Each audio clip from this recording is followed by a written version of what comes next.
બપ્પા સીતારામ ખેડૂત ભાઈઓ, Gujju master news ચેનલની અંદર આપનું હાર્દિક સ્વાગત છે.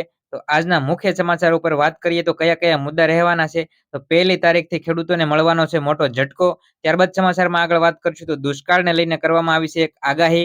ત્યારબાદ આગળ વાત કરવામાં આવે તો રેશન કાર્ડને કેન્સલ થશે કે રદ થશે. સંપૂર્ણ માહિતી અમે આ વિડીયોના માધ્યમથી તમને પહોંચાડવાના છે. જો તમે આ ચેનલની અંદર નવા હોય તો જરૂરથી સબસ્ક્રાઇબ કરજો. તો સમાચારમાં આગળ વાત કરીએ મહત્વના ખેડૂત સમાચાર વિશે. તો સમાચારમાં આગળ વાત કરીએ, કેન્દ્ર સરકારે ટેક્સટાઇલ અને ગાર્મેન્ટ ઇન્ડસ્ટ્રી માટે રાહતભરી જાહેરાત કરી છે. 1 જૂનથી ખેડૂતોને મોટો ઝટકો લાગવાનો છે અને આ કપાસ સાથે સંકળાયેલા તમામ ખેડૂતો માટે ખાસ મહત્વના અને સારા સમાચાર છે. કારણ કે હવે ભારતે છે એક નવો નિર્ણય જાહેર કર્યો છે. વિદેશમાંથી મંગાવવામાં આવતા કપાસ પર લાગતા જે 11% એક્સપોર્ટ ડ્યુટી છે તેને હટાવવાનો નિર્ણય કર્યો છે. સરકારનું એવું માનવું છે કે આ પગલાંથી ભારતની ટેક્સટાઇલ ઉદ્યોગ પર જે દબાણ ઓછું થશે અને સારી ગુણવત્તાવાળા કપાસ ભારતમાં પહોંચી શકશે. તો સાદી અને સરળ ભાષામાં સમગ્ર માહિતીને સમજી લઈએ, જેથી તમામ ખેડૂત સાદી અને સરળ ભાષાને સમજી લે. તો 1 તારીખથી ખેડૂતોને ઝટકો એટલા માટે લાગવાનો છે કારણ કે આ નિયમ હવે ભારત સરકાર લાગુ કરવા જઈ રહી છે. એક્સપોર્ટ ઇમ્પોર્ટ ડ્યુટીનો જે 11% ટેક્સ છે તેને ઘટાડવાનો નિર્ણય કર્યો છે. એટલે કે જે વિદેશ નીતિ આપણે હોય છે, આયાત અને નિકાસ, એક દેશમાંથી બીજા દેશમાં વસ્તુ મોકલવી અને આયાત કરવી અથવા તો નિકાસ કરવી, તેની અંદર ભારત સરકારે એવો નિર્ણય કર્યો છે કે વિદેશમાંથી જે કપાસનું કાપડ અથવા તો કપાસ સાથે સંકળાયેલી જે વસ્તુની આયાત કરવામાં આવે છે, તેની જે ડ્યુટી છે તેના પર જે 11% ટેક્સ લાગતો હતો તેને હવે ઓછો કરી દેવાનો નિર્ણય કર્યો છે. સરકારનું એવું માનવું છે કે કપાસની આયાત પર ટેક્સ ઓછો કરી દેવામાં આવે તો ગુણવત્તાવાળો કપાસ ભારતમાં આવી શકે. પરંતુ તેની સામે નુકસાન એ છે કે જે આપણા જે સ્થાનિક ખેડૂતો છે તેઓ જો કપાસ ઉગાવે છે, કપાસનું ઉત્પાદન બહોળા પ્રમાણમાં લે છે, પરંતુ બજારની કિંમતમાં વેચાણ કરવા જાય તો તેમને પૂરતા પ્રમાણમાં કિંમત ના મળી શકે. કારણ કે વિદેશમાંથી કપાસની આયાત સસ્તા દરે કરવામાં આવે, ટેક્સ ડ્યુટી ઘટાડવામાં આવે તો વિદેશમાંથી મોટા પ્રમાણમાં કપાસનો જથ્થો ભારતની અંદર ઉપલબ્ધ થાય અને જ્યારે ભારતના અને ગુજરાતના જે કપાસ ઉત્પાદન કરતા ખેડૂતો છે તે પણ તેમનો કપાસ માર્કેટમાં જાય તો માર્કેટમાં બહોળા પ્રમાણમાં કપાસનું ઉત્પાદન વધતા જે સ્થાનિક ખેડૂતો છે તેમને પૂરતા પ્રમાણમાં ભાવ મળતા નથી.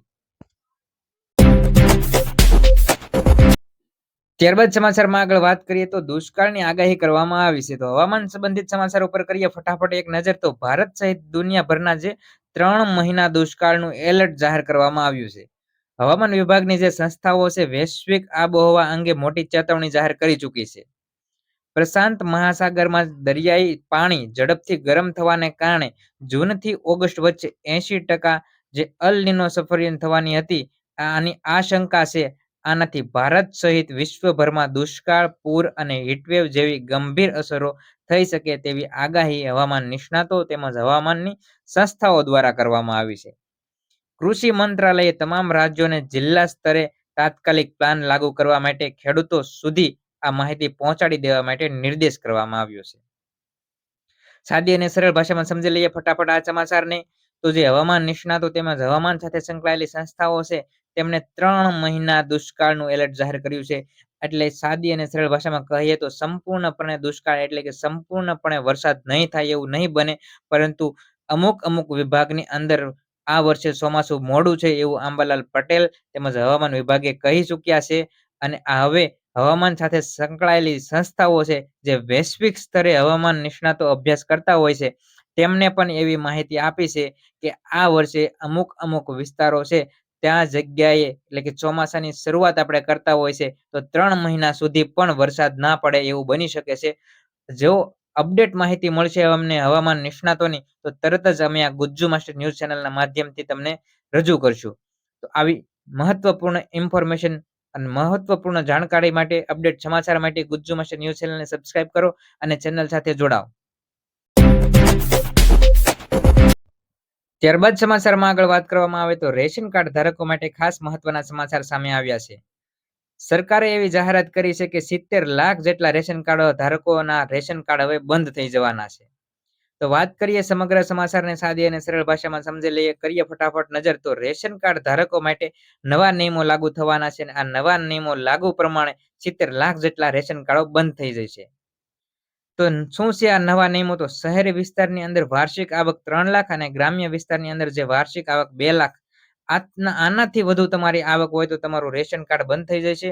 ત્યારબાદ આગળ વાત કરવામાં આવે તો વીઆઈપી કલ્ચર એટલે કે વીઆઈપી જો તમે 4 વ્હીલ ધરાવો છો, 100 ચોરસ મીટરથી વધુ તમારો પ્લોટ વિસ્તાર છે, પાક્કું ઘર છે, આવકવેરો ભરતા અથવા તો એસી જનરેટર જેવી સુવિધાઓ ધરાવતા પરિવારોને રેશન કાર્ડના લાભથી વંચિત રહેશે. ઈ-કેવાયસી ફરજિયાત કરવાનો નિયમ ઘણા સમયથી લાગુ છે અને જો તમારે હજુ સુધી પણ ઈ-કેવાયસી નથી કરાવ્યું તો પણ તમારું રેશન કાર્ડ બંધ થઈ જશે. જે પૂર્ણ ન કરનાર ઈ-કેવાયસી કરનારના તમામના રેશન કાર્ડો બંધ થઈ જશે.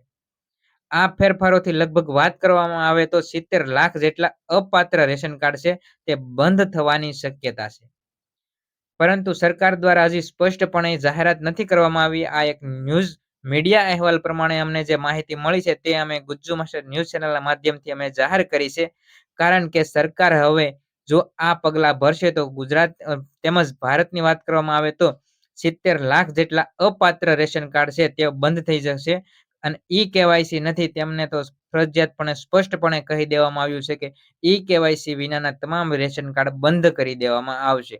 અને વીઆઈપી કલ્ચર 2 લાખથી વધુ આવકવેરો ધરાવતા હોય, 4 વ્હીલ, 100 ચોરસ મીટરની અંદર તમારું પાક્કું મકાન હોય, આવકવેરો ભરતા તમારી પાસે એસી જનરેટર જેવી જે વીઆઈપી સુવિધા હોય તો પણ તમે રેશન કાર્ડની જે બીપીએલ અથવા તો એપીએલ જે જવાબદારી જે ગરીબી રેખા નીચે આવતા હોય તેમાં હવે તમારો સમાવેશ થતો નથી. તો તમારે એ રેખાની ઉપરના વર્ગમાં તમારો સમાવેશ થાય છે.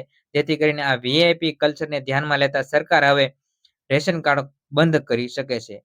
જો અમને વધુ અપડેટ માહિતી મળશે તો તમે જરૂરથી નવી માહિતી આ ચેનલના માધ્યમથી અમે જાહેર કરીશું.